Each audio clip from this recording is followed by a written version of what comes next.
This week, a look back at some of our favourite European adventures. We test drive the continent's fastest and highest ride. Watch some masterpiece maintenance in the Netherlands. It looks incredible. Oh, here we go again. And travel back in time over 2,000 years as we join the crew of a replica galley in Greece.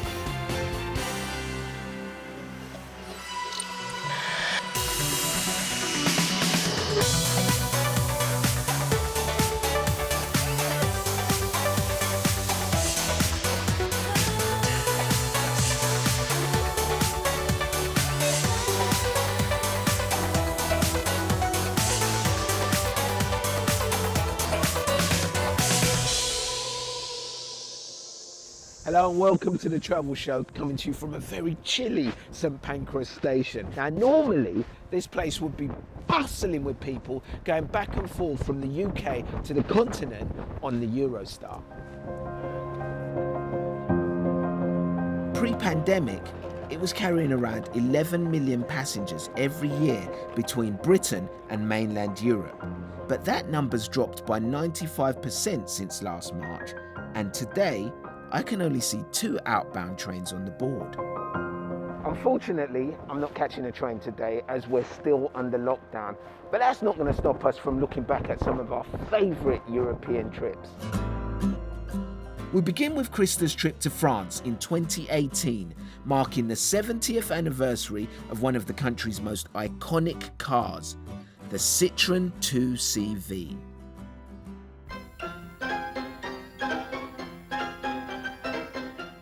The 2CV was born in 1948 in the immediate aftermath of World War II. The very first prototypes, as well as the very last model and all the others in between, are kept here at the Citroën Heritage Centre in the north of Paris. Oh, here they are. They've really got character. And this one, I mean, you can probably see from the bullet holes, must have been from the Bond film. For your eyes only. With its unique shape, the 2CV, short for deux chevaux or 2 horses, quickly came to fame, and not only in movies. Within a few decades, the car became a common sight on France's roads and in its countryside. The founding design principle of this car was 4 wheels under an umbrella. The idea of a light car, but with really good suspension, so you could drive over a field with 4 passengers and a basket of eggs on your lap. And by the end of your journey, none of the eggs would have broken.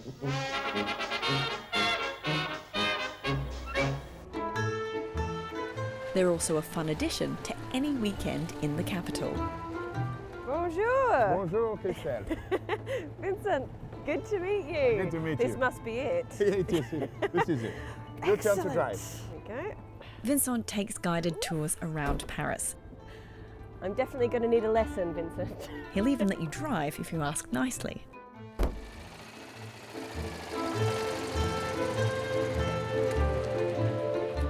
You can feel the engine under your foot, you know, and the noise of the car, and it's very physical, and it's not a car that goes very fast, but it's not the goal, you know. It's a very kind of active experience. Yeah. There's no sitting back and letting the car do its work. You have to be involved. Yeah, exactly. And on the left, this is the Louvre Museum.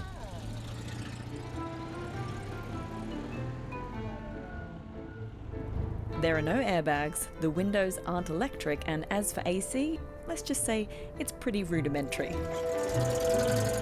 But for some reason, the French really seem to love the 2CV.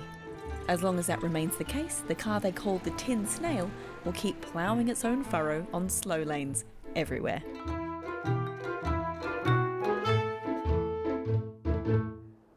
Krista there in Paris. Next, we join Mike in central Bulgaria to visit a piece of alien architecture. It's a spectacular building shaped like a UFO that's been left abandoned since the fall of the Iron Curtain. At 70 meters high and 60 meters wide, Buzluca looks out across the Balkan Mountains. Completed in 1981, it was built as an iconic national monument to glorify the Communist Party. It's here because this was the birthplace of the Bulgarian socialist movement. This is powerful, powerful architecture. Following the collapse of the regime, the building was abandoned and later shut off to the public as it fell into disrepair. Dun, dun. Oh, wow. Here it is. Me first? Welcome. It's seen better days, hasn't it? Definitely. It cost the equivalent of $35 million in today's money to build Buzluca. Since it was abandoned, the years, they haven't been kind. Dora, it's incredible. There's some work to do, obviously, but it's still very impressive. Look at these 50 square meters of mosaics right on top. There is the symbol of communism actually with hammer and sickle, and you can read in Cyrillic around it, workers from the world unite. So there's a mosaic on the ceiling, but the entire perimeter is also covered in mosaic. We have actually more than 1,000 square meters of mosaic inside Buzluca. Out of all of these, which one is your favorite? Over there is people defeating a dragon. And the dragon should represent the capitalism, monarchy, and the fascism, all the enemies of communism. And it's defeated by the communist people. When the monument opened, thousands came from all over the country to marvel at its beauty. There were sound and light shows and talks from well-known communist artists and poets. Time could be running out for Buzluca. If the roof collapses, the walls will go too and the building will be lost. There's now an urgent debate about what exactly to do with the monument. Those who remember the repressions and the hardships of the communist era would like to see it destroyed. Others want to restore it to its former glory. But Dora is working on a proposal to preserve it as a museum and a place where Bulgarians can discuss the past. It was built to represent and glorify the communist idea. And we don't want to do this nowadays. We just want to know the history, want to understand why it was built. But if we keep it intact and leave the symbols in their present condition, I think this will be much more powerful and meaning for the next generation to understand. Mike there in Bulgaria back in 2018. Since we filmed that, Dora's mission to save the building has had some success. In 2020, with the support of the Getty Foundation, she led an international team of experts on a project to protect those extraordinary mosaics around the interior. And this year, they're hoping to publish a conservation management plan outlining the steps required to open this iconic but controversial building to the public. To keep track of their progress, you can visit their website. We're going to speed things up now with a trip to Puerto Ventura theme park in Spain, home to the Ferrari Land roller coaster, Red Force. Sounds ominous, doesn't it? It's Europe's tallest and fastest ever ride, going from 0 to 180 kilometers an hour in just 5 seconds. And we managed to persuade Rajan to test it out just before it opened to the public back in 2017.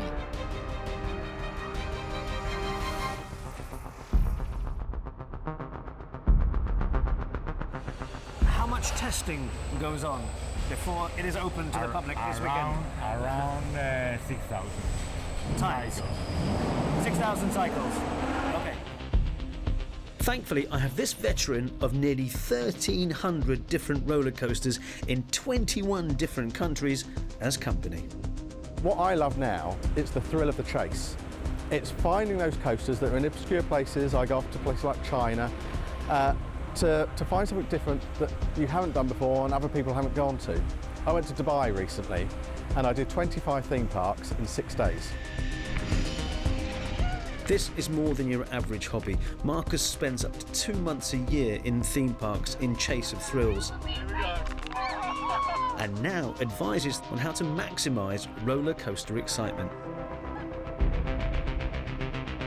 Shall we go for it then? Yeah, let's go for it. Let's go. Let's do it. Oh, I was going to get the best views from the front. You feel the force on your face as well. Right. There's a loose bolt there. Should that be? A loose bolt. Hands up. Yep. Eyes wide open. You don't want to miss it. Okay, I'll try my best. I'll try my best. See if you can tell the difference Here we go. between the seasoned coaster and the rookie TV presenter. Now, I knew you wouldn't be able to.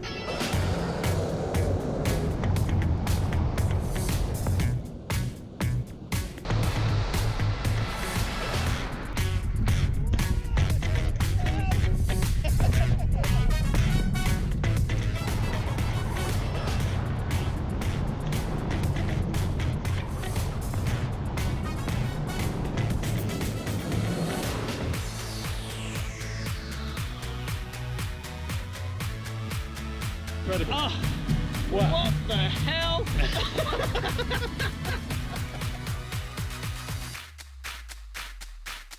That was Rajan becoming the first member of the public to try the Red Force roller coaster. Good on you, Rajan. Time now for a bit of high culture in Amsterdam. Now, I went there in 2019, 300 years on from the death of one of its most famous artists, Rembrandt. In 1631, he made this city his home, and it's here that he painted his most famous masterpieces. And you can see many of them on display at the Rijksmuseum. But what I've come here to see is very special and involves a painting that Rembrandt is best known for, one of the most famous works of art in the world, The Night Watch.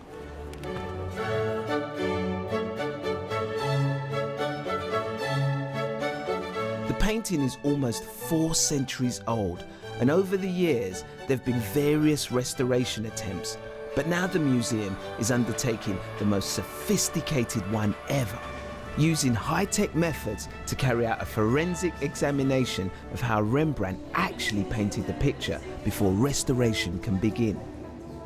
And it's all being carried out in one of their galleries in full view of the public and live streamed online. Oh man, so that's it, the Night Watch. It looks incredible. Yeah. And what are they doing here? The machine you see there is an X-ray fluorescence scanner. And this way we get an idea of the elements present in this painting. But this is a painting which is for us to admire. Why is it so important for you to know about the elements? Because we need to figure out, we want to know how Rembrandt painted it, what his ideas were when he was painting it, how did he make this nice composition. Was it first all okay on the canvas, or did he change his mind and change small things, or did he change the composition? Those things we would like to know. Yeah, we're basically on Rembrandt's shoulder and watching him while he is painting these paintings. So we're gonna photograph the painting in daylight, but we're not gonna do it like one snapshot, but we're gonna do lots of photos next to each other. Mm-hmm. I think from the top of my head it's 11,000 photos. Wow. So then we get a really high resolution. It's like you're looking through a microscope. 1 pixel in that photo is like a blood cell, or basically it's smaller than a hair, a human hair. I mean, all of this scrutiny and all of this work for one artist, what do you think Rembrandt would make of it if he was around today?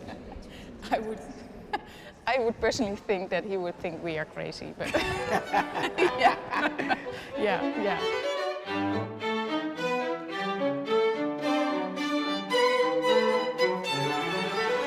Well, that feels like such a long, long time ago. Let's hope we can all go and see the restored Night Watch very soon.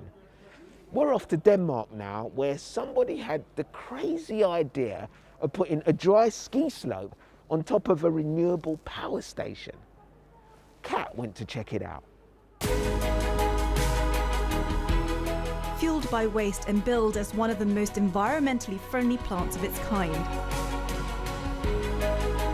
The Copenhill spans more than 40,000 square metres.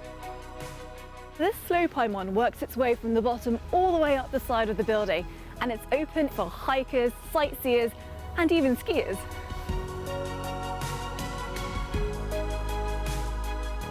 The ski slope is made from a slippery synthetic material, which is coloured green to stop the slope from discolouring. So they're still just doing a little bit of work up here. But look, right over there, that's Sweden, which is very cool. And on the other side, we have this amazing view of Copenhagen. And how did you guys come up with putting a ski slope up here? One of the things we realized quite quickly is that if you take a section of the building, it actually steps down from low to high, from the area where the trucks drive in to the furnace, to the boilers, the flue gas treatment areas, all the way up to about 90 meters. And one of the other things about Denmark is that Danes love to ski, but Denmark is completely flat. So they will drive for 3 hours to Sweden to ski on a slope that's about 80 meters high. So we quickly realized that since we have mountains of trash apparently, we could turn it into mountains of recreation and skiing that could become a public amenity in the very center of the city of Copenhagen. Sustainability tends to be this thing that's seen as a Protestant act. Sustainability is something you do, which means that you have to do less of something and that you somehow have to have less life experience. But what we really wanted to do with this project is to express that somehow sustainability can be something that's positive and fun and that actually gives more back to people and to the city.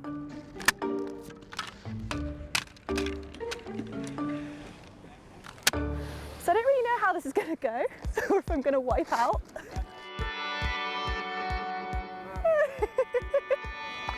I just want to make it down without falling over.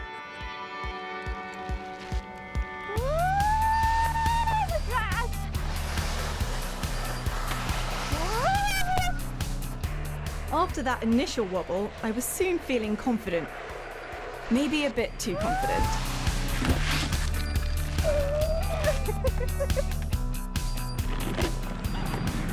Well, that went very well.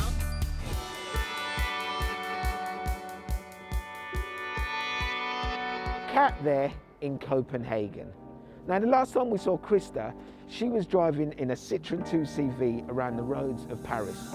Well, the bosses of the travel show obviously thought she had things far too easy, because we're going to end this week just on the outskirts of Athens, where she has to help power a far older form of transport. Moored close to the modern yachts, a different kind of ship is ready to go out to sea, the Trireme Olympias, the only life-size replica in the world of the Athenian battleships which dominated the naval wars from the 5th century BC until early Christian times. This amazing-looking galley belongs to the Greek Navy, and every year groups of very lucky people get to go aboard and actually row, just like ancient Athenians did. This year, I'm one of those lucky people, so I better get ready. I think it's going to be quite hard work. The ship carries 2 small sails, but just like in ancient times, most of the propulsion comes from the 170 oarsmen staggered over 3 levels under the deck.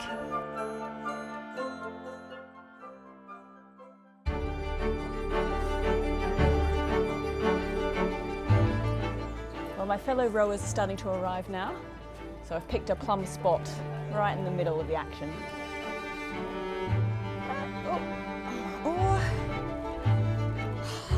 Ready for ramming speed. Μπροστά, μπροστά, μπροστά τα χέρια μας, μπροστά τα χέρια μας, όχι πίσω, μπροστά.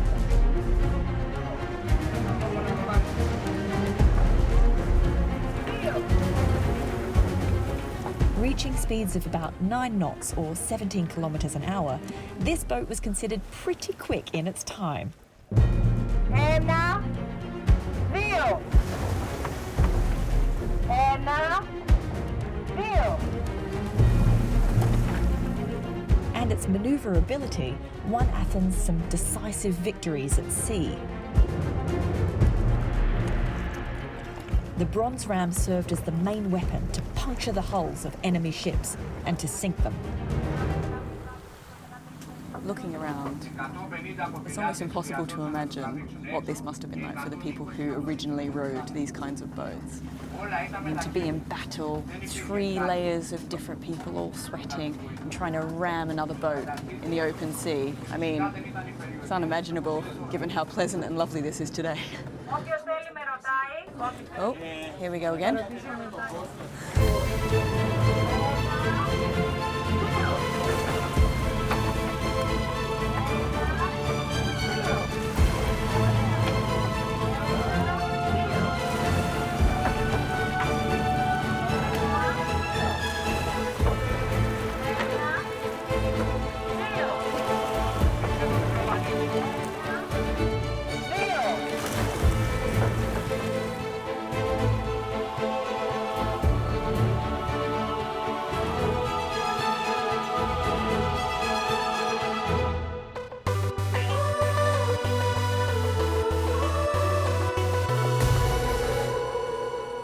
Well, that's the end of our European look back. But don't worry, there's lots more great stuff coming up next week. Carmen's in Fukushima, 10 years after a tsunami sparked a nuclear disaster there, to meet the surfers out to reassure travellers that a decade on, it's safe to return. No change. Yes. Still safe.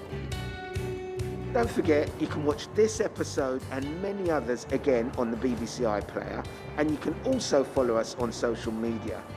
But for now, from me, Adia Depitan, and all the Travel Show team here in London, it's bye-bye.